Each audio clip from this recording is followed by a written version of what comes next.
Good morning students. Today we are going to explain importance of decentralization, यानी कि decentralisation करने के में क्या बेनिफिट है, क्या फ़ायदे हैं। तो फर्स्ट है डेवलपमेंट इनिशिएटिव अमंग सबऑर्डिनेट्स, यानी कि जो डिसेंट्रलाइजेशन है वह सबऑर्डिनेट्स के बीच में जो है डेवलपमेंट को इनिशिएट करता है, डेवलपमेंट की भावना को पैदा करता है।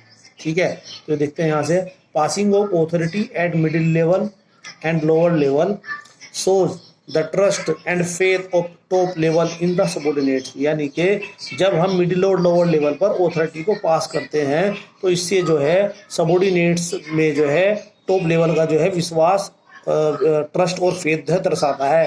तो इसका मतलब ये है कि जो टॉप लेवल जो है अपने सबऑर्डिनेट पर विश्वास करता है। And this trust and faith motivate the employees, इसका मेन पॉइंट है कि जो ये ट्रस्ट और जो फेथ जो है जो टॉप लेवल अपने मिडिल लेवल और लोअर लेवल में दिखा रहा है, तो इससे जो है ना वो मोटिवेट होते हैं। Trust and faith motivate the employees working at different levels, यानी कि जो ट्रस्ट और जो फेथ दिखाया गया है इसका मेन पॉइंट है, ये जो है डिफरेंट लेवल्स पर काम करने वाले एम्प्लॉयज को मोटिवेट करता है। As they are allowed to take decisions without seeking the approval superiors, और उन्हें जो है बिना सुपीरियर की परमिशंस के जो है डिसीजन लेने की अनुमति मिल जाती है। ठीक है, तो इसमें जो मेन पॉइंट क्या हुआ, ट्रस्ट और जो फेथ है जो अपने सबऑर्डिनेट्स पर जो दिखा रहे हैं, तो उससे जो है एम्प्लॉयज मोटिवेट होते हैं, क्योंकि उन्हें जो है जो डिसीजन लेने के लिए फिर बार बार सुपीरियर के अप्रूवल की रिक्वायरमेंट नहीं होती है। अब उसके बाद है development manager talent for future, मतलब फ्यूचर के लिए मैनेजर का डेवलपमेंट होना, यानी कि जब हमने मिडिल लेवल लोअर लेवल्स को जब हमने ऑथोरिटी और रेस्पॉन्सिबिलिटी दे दी है तो उनमें डिसीजन लेने की पावर आ जाती है, और वो भी जो है जो अच्छे डिसीजन ले सकते हैं, और फ्यूचर में जो है वे टॉप लेवल पर भी काम कर सकते हैं। एक तरीके से फ्यूचर के लिए वो जो है मैनेजर तैयार हो जाते हैं। ठीक है, तो देखिए in decentralization managers working at lower and middle level also learn the art of making decisions, जो है वो भी डिसीजन लेने की जो कला है उसे सीखते हैं। They get the experience performance of top executives and learn to manage the authority given to them, और वो भी जो है जो उन्हें ऑथोरिटी दी गई है उस ऑथोरिटी को मैनेज करना वो सीखते हैं। So decentralization process prepares managers working at lower middle level to perform the task of top level. ठीक है, whenever there is vacant job position at top level management, the managers working at lower middle level can be promoted. This is how levels talent for future, मतलब कि जब हम जो top level middle level से work कराते हैं तो वो जो है अपनी ऑथोरिटी का यूज करना सीख जाते हैं, और फ्यूचर में अगर टॉप लेवल की कोई वैकेंसी निकलती है तो उनको वहाँ पर प्रमोट कर दिया जाता है। क्विक डिसीजन मेकिंग, डिसेंट्रलाइजेशन से बेनिफिट होता है कि डिसीजन जल्दी ले जाते हैं, क्योंकि डिसीजन लेने की पावर जो है जब डिफरेंट हैंड में हो जाती है तो डिसीजन जल्दी ले जाते हैं, जिससे विदेशी ग्रोथ जो है पॉसिबल होती है। तो देखते हैं in decentralization process decision making is not restricted in few hands only, जो है डिसेंट्रलाइजेशन में डिसीजन लेने जो है डिसीजन केवल फ्यू हैंड में नहीं रहता है, but decision making power is interested to all the manager, बल्कि सब मैनेजर के पास डिसीजन लेने की पावर आ जाती है। हु आर मेकिंग एक्शंस और परफॉर्मिंग द एक्टिविटी, जो भी काम करने वाले हैं सबके पास डिसीजन लेने की पावर आ जाती है। This lead to faster decision, इससे फास्टर डिसीजन होता है, because employees who have to perform the activities are allowed to take decision also, यानी कि जो भी काम करने वाले जो एम्प्लॉयज हैं जो मैनेजर्स हैं उनमें डिसीजन लेने की पावर आ जाती है, और इससे जो है डिसीजन जल्दी लिए जाते हैं, जिससे जल्दी प्रोग्रेस होती है। Relieve to top level management, decentralization से क्या बेनिफिट होता है कि टॉप लेवल को जो टॉप लेवल के जो मैनेजमेंट है उन्हें बेनिफिट मिलता है, वह जो है अपना जो माइंड है किसी इंपॉर्टेंट वर्क पर लगाते हैं, दूसरे इंपॉर्टेंट वर्क पर अपने माइंड को लगाते हैं।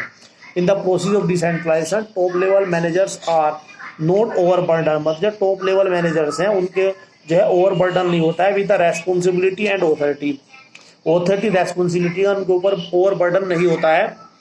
एज दे सिस्टमेटिकली पास, क्योंकि जो है systematically pass the authority and responsibility eight different levels, क्योंकि वे डिफरेंट लेवल्स पर ऑथोरिटी और रेस्पॉन्सिबिलिटी को सिस्टमेटिकली पास कर देते हैं, यानी कि कुछ जो इंपॉर्टेंट डिसीजन है वही अपने पास रखते हैं, जो जनरल डिसीजंस हैं वो उनको जो है मिड लेवल या लोअर लेवल को दे देते हैं।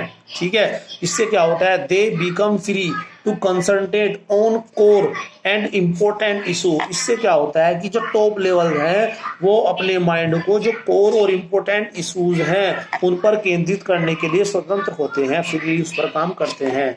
फैसिलिटेट ग्रोथ सुनिश्चित होती है, ठीक है। डिसेंट्रलाइजेशन ग्रांट्स मोर ऑटोनोमी फ्रीडम और फ्रीडम, ये दोनों का मीन सेम ही होता है वैसे तो ना, मतलब काम करने की आज़ादी होती है। टू लोअर लेवल को काम करने की आज़ादी होती है। This help the subordinate to do the work in the manner best suited for their department. इससे जो है अपने डिपार्टमेंट के लिए वो सबसे अच्छी तरीके से काम करते हैं। When each department is doing their best then productivity increases and it will generate more revenue which can be used for expansion। अब देखिए जब जो है हर डिपार्टमेंट जो है अपने काम को सही तरीके से करता है तो उससे क्या होती है, उससे प्रोडक्टिविटी बढ़ती है, ऑर्गेनाइजेशन का प्रोडक्शन बढ़ता है। और जब ऑर्गेनाइजेशन का प्रोडक्शन बढ़ेगा तो उसकी सेल ही बढ़ेगी, उससे उसका रिवेन्यू बढ़ता है और जिससे कि उसे जो है जब उसका रिवेन्यू बढ़ेगा तो उसकी ग्रोथ भी की जाएगी, उससे उसकी ग्रोथ भी होगी। बेटर कंट्रोल, अच्छी तरीके से कंट्रोल, ठीक है। तो डिसेंट्रलाइजेशन में क्या होता है कि जब हमने अथॉरिटी और रेस्पॉन्सिबिलिटी को डिवाइड कर दिया तो जो जिनको हमने अथॉरिटी रेस्पॉन्सिबिलिटी दी है वो अपने वर्क के लिए भी अकाउंटेबल होंगे, वो किसी दूसरे पर ब्लेम नहीं लगा सकते कि हमने ये वर्क सही तरीके से नहीं हुआ है, क्योंकि हमने उस वर्क से रिलेटेड जो अथॉरिटी और रेस्पॉन्सिबिलिटी है वो उनको दे दी है, ठीक है। तो देखते हैं better control in decentralization employees working at different levels take their own decision, अपने डिसीजन ले सकते हैं जब डिसेंट्रलाइजेशन में एम्प्लॉयज, ठीक है। They are personally accountable for decision, जो भी डिसीजन है उनके लिए वो पर्सनली अकाउंटेबल होते हैं, पर्सनली जवाबदेह होते हैं। They can not pass the blame to their superior, अब वे उसके लिए जो दूसरे उनके सुपीरियर है उन पर ब्लेम लगा सकते हैं कि ये काम ठीक तरीके से नहीं हुआ है, ठीक है। With decentralization better control can be exercise through score card and management information system, यानी कि डिसेंट्रलाइजेशन से जो है बेटर कंट्रोल किया जा सकता है। हम स्कोर कार्ड देखेंगे अलग अलग डिपार्टमेंट के, जो जिन्हें हमने अथॉरिटी दी है एम्प्लॉयज़ को कि उन्होंने अपना वर्क किस तरीके से फिनिश किया तो उसके उन्हें मार्क्स ज़्यादा दे देंगे। स्कोर कार्ड देखेंगे, मैनेजमेंट इंफॉर्मेशन सिस्टम देखेंगे, उससे हम देखते हैं तो उससे क्या होगा, उससे जो है बेटर कंट्रोल किया जा सकता है। तो डिसेंट्रलाइजेशन से जो है बेटर कंट्रोल पॉसिबल है, ठीक है। ये इसकी इंपॉर्टेंस हो गई। ओके, एक बार इसको लाइक और सब्सक्राइब जरूर कर देना। Thank you.